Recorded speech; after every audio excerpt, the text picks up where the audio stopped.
तो दीर्घ 1 वर्ष हो गला बीजेपी शासन काल ओडिशा रे कौन कहे नवीन बाबू को शासन काल और बीजेपी शासन काल भितर आपन कोड़ा भल लगे नवीन को शासन काल हाँ बीजेपी भल लगे जेहेतु नवीन आम पूर्वपुरुषंकर जेहेतु से माने बापा जेजेबापा अमल कि बहुत भल लगे राजनीति शासन भल लगे। अच्छा गोटे कथा सुभद्रा योजना टंका पाइछटी ना मु फॉर्म पकेनी ना पकेनी मैं स्टार्टिंग रो कहले कि पैसा देले फेरस्त दिया आम गरीब लोक जब फॉर्म पकईकि पैसा रिटर्न आनी तो फेरस्त आम कौट दे था पक्का मिल पके लेट हो आ कौन मिल कि। अच्छा दीदी नवीन बाबू को आपड़ केते भल पाती आ नुआ मुख्यमंत्री आमर माझी बाबू को केमी भल पा नवीन बाबू भल मोहन बाबू भल सुभद्रा योजना टंका पाइछ आखि कहूँ सुभद्रा योजना टंका पाइल पुणी मोहन बाबू भल नुह। नमस्कार जय जगन्नाथ आगक तो रज पर्व आसुचंती आपण कोन चिंता करछंती गारमेंट फील्ड रे बिजनेस करिया पई ताले विलंब कोन पई जोगाजोग करंतु कोलकाता सबुठ बड़ गारमेंट होलसेलर सहित Prakash enterprise A to Z readymade garment item आपण होलसेलिंग प्राइस रो पाई परिबे साड़ी पाइबे मात्र 115 टंका नाइटी पाइबे मात्र 80 कुर्ती पाइबे मात्र 53 टंका A to Z readymade garment item आपण होलसेलिंग प्राइस बहुत सुलभ मूल्य रे पाई परिबे जोगाजोग करंतु स्क्रीन रे नंबर दिया जाय छी। आ कोन कले मोहन बाबू खुशी ना ना ताकर एना चली देखे तांगर आगु कौन हो ताक बेले जी नवीन बाबू करछंती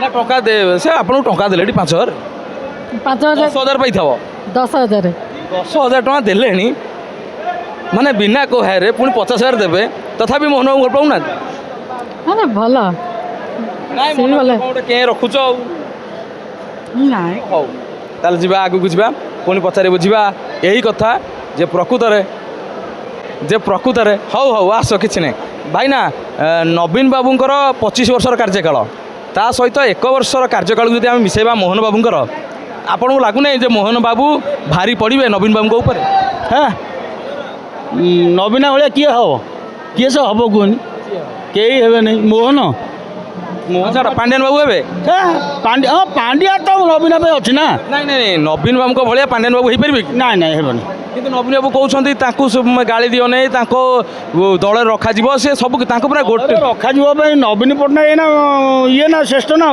एना आम नवीना को नहीं भोट दवा आउ कौन पांड्या को नहीं देवा कि आप भोट देले पांड्यान बाबू डेइबे नाचिबे नाचु आ कौन कर से नवीना पे नाचो ना नवीना जानी शुणिकी इच्छा ना आप पांड्यान बोधे भल पाती पांड्या भल पाइबे ना कहीं पांड्या को आम नवीना पे आम पांड्या को अनुजे ना पांड्यान बाबू भल पाती भल पाइबे ना कहीं भल पाइबा केवल हाँ यदि नवीन बाबू आज पांड्यान बाबू दलू बाहर करदे ना सेटा हेनी नवीना बाहर कर अच्छा आ गोटे कथा सिद्धांत महापात्र जो बीजेडी रे थिले सेतेबेले एटा बेईमानटा आपण भी दिने कहते से भल लोक फिल्म ये जो भल समझ कहते को अनुभव बाबू को अनुभव सी इजा कौन ये सब कौन नवीनार ये ना नवीना अन्न खाई बर्तमान बीजेपी डेउं जाओ तो बर्तमान दिने आप भल कहते आज खराब कहे आ खराब कहे नहीं आ जी दल डिया है तो कौन कह जी दल डिया है कौन कह सब से भाई कौन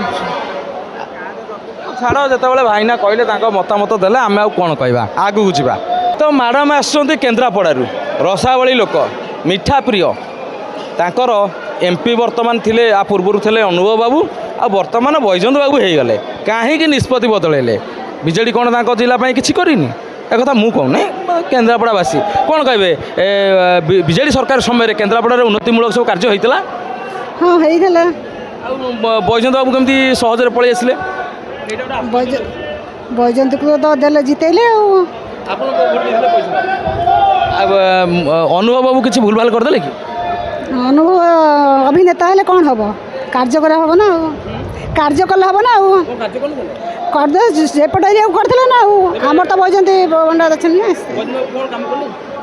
काम न कले भी आम पट एरिया नेता ना से बेसी हाँ आ राजनगर बड़ा कौटे आम पट हाँ अच्छा आम शुणा मिलूँ राजनगर एरिया रे बेसी बांग्लादेशी मैंने आसी रोच सत हाँ आपंकर धान चाष कम बेले से आसी कम करते हाँ ଆମର ଏପଟ ପ୍ରାୟ ବାହାର ଲୋକ ତ ଆସେ ନାହାନ୍ତି ମୂଲ ମଜୁରିଆ ଲାଗୁଛନ୍ତି ନା ଆଉ। ଆପଣ ଜାଣିପାରନ୍ତି ସେ ବାଂଲାଦେଶୀ ବୋଲି? ନା ନା ଓଡ଼ିଆ କହୁଛନ୍ତି? ବାଙ୍ଗଲା କ'ଣ ବାଂଲାଦେଶରୁ ଆସନ୍ତିନି ଯେଉଁଙ୍କ ଚିହ୍ନା ପରିଚୟ ଯେଉଁମାନେ ରହିଥାନ୍ତି ଆମର ଏବେ କେନ୍ଦୁଝରରୁ ନେଇକିରି ଲୋକ ପ୍ରାୟ ଚାଷ କରୁଛନ୍ତି ଗାଁ ଗହଳିରେ। ମାନେ ଆପଣ କହିବା କଥା ସେ ବାଂଲାଦେଶୀ କ'ଣ ଆପଣ ଜାଣିପାରନ୍ତି ଯେ ଏ ବାଂଲାଦେଶୀ ବୋଲି? ବାଂଲାଦେଶରୁ ଆସନ୍ତିନି ସେ ଯେଉଁ ରାମନଗର ବଙ୍ଗାଳୀମାନେ ସେଇମାନେ ଆସନ୍ତି କାମ କରନ୍ତି। କେତେ ଖଣ୍ଡ ଅଛନ୍ତି କେଉଁଠି? ରାମନଗର? ହଁ ରାମନଗରରେ ପ୍ରାୟ ବଙ୍ଗାଳୀ ଆଉ ବାରଣା ବଙ୍ଗାଳୀ।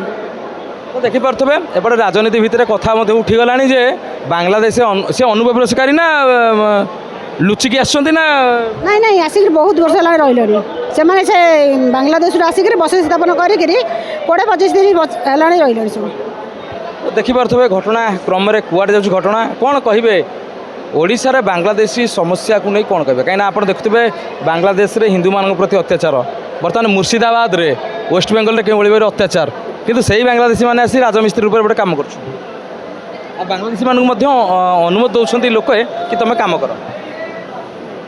ବର୍ତ୍ତମାନ ଭାଇ କହିଲେ ନାଇଁ ମୁଁ କହିବିନି, ଆଙ୍ଗୁଠି କେଞ୍ଚିଦେଲେ କହିଲେ ଦିଦିଙ୍କୁ କୁହାହେବ।